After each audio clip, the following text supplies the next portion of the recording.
Welcome to Terrifying True Tales. The first ever true crime case we will be discussing today is the case of Grady Franklin Stiles Jr., also known as Lobster Boy. Before we dive into this case, I want to state I do not mean any disrespect to anyone I talk about in this video. There will be terms used such as freak show, and I do not mean any offence by this. This case is set in the early 1900s, and these are the terms that were used in this time. Grady Franklin Stiles was born in 1937 into a family with a hereditary disability called ectrodactyl. I do apologise if I mispronounced that, but I'll put the spelling on the screen now just so you can look it up if you want further information on it. This was a deformity that made his fingers and toes join together. This made them appear claw-like. At the age of 7, he began working in a freak show. As his father also had this disability, they formed a double act and were known as Lobster Man and Lobster Boy.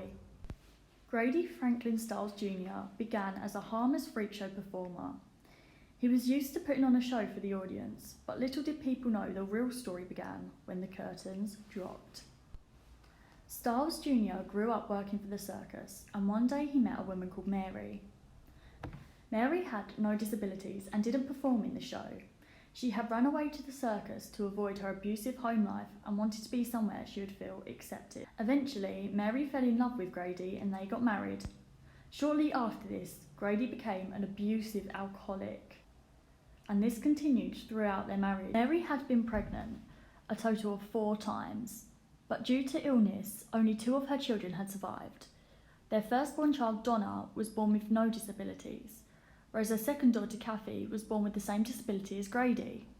Despite Kathy being Grady's favourite because she shared his disability, he continued to drink and would beat both of his daughters as well as his wife. Eventually, Mary couldn't take Grady's abuse anymore and decided to leave him. But due to missing her court appearance, Grady got custody of the children and their eldest, Donna, ran away. At the age of around 16, Donna contacted her father again, asking for his permission to marry a man she had met as they had fallen in love. Despite Grady saying he did not approve of the marriage, he agreed to meet Donna and her fiancé and invited them both over.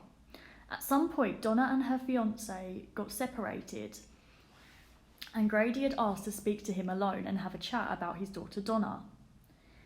This was the moment when Grady took out a gun and shot his daughter's fiancé. Eventually, when Donna came back and found her fiancé's corpse, he smiled at her and just said, "I told you I would kill him."